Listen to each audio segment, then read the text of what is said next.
Bonjour à tous, j'espère que vous allez bien. Aujourd'hui, petit tuto du jour, nous allons faire une installation sling, donc ring sling, écharpe à les canaux, avec un bamba. Et donc, toutes les petites astuces afin de ne pas rater vos installations.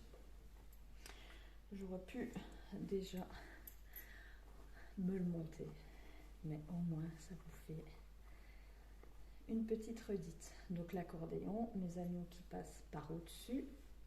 Je vais chercher l'accordéon que je viens de faire, je le passe dans les deux anneaux, je prends que mon bord du haut, je garde celui après les anneaux, mon autre main écarte les anneaux et passe le bord dans l'anneau du bas.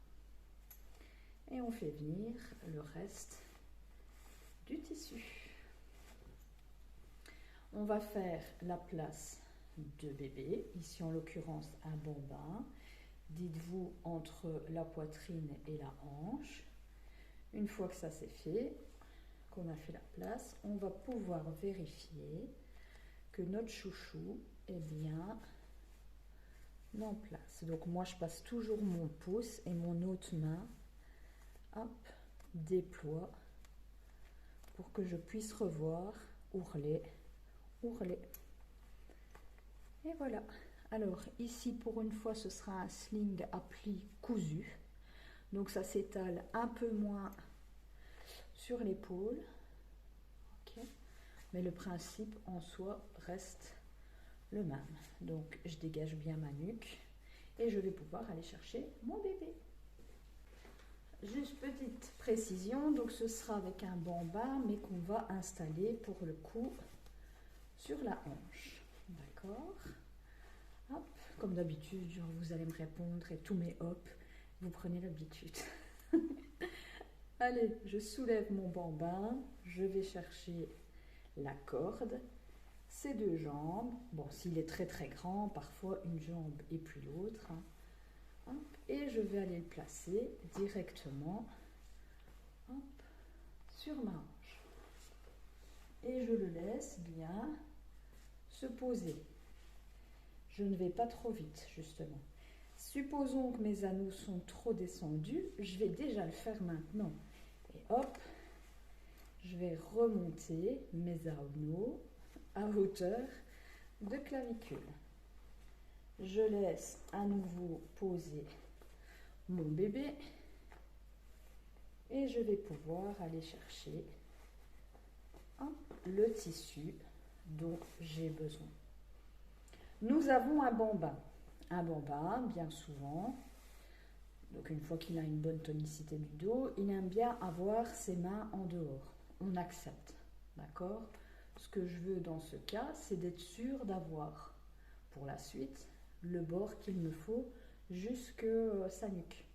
Si votre bébé, du coup, veut mettre un ou deux bras en dehors, bien évidemment, on accepte. Il faut que ça soit agréable pour tout le monde. Là, je sens que c'est un peu désagréable pour moi et donc j'ai déplacé un peu. Là, je vais pouvoir, au besoin, aller chercher le tissu entre ces deux jambes et entre... Et donc, vous voyez justement pourquoi, hop, on va aller maintenir la nuque et entre mon ventre, enfin ma hanche pour le coup.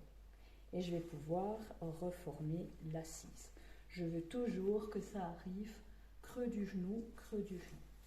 Et je vais pouvoir commencer mon serrage. Je m'étais déjà soulagée un peu. Et on va faire, hop, premier pli, deuxième pli, troisième pli, quatrième pli, cinquième pli. Si votre bébé, surtout quand ils sont grands, accepte ça, ben, voyez, d'accord, c'est pas grave, hein, justement, ils sont plus grands. Là, quand même, vous allez vous soulager. Hop. Et je vais déployer et voir. D'accord?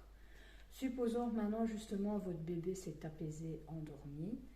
Vous allez pouvoir remonter tout doucement. Hop, un bras. L'autre, il ne l'avait pas sorti. S'il l'avait sorti, on lui rentre. Je remonte bien le tissu. Je rapproche bien.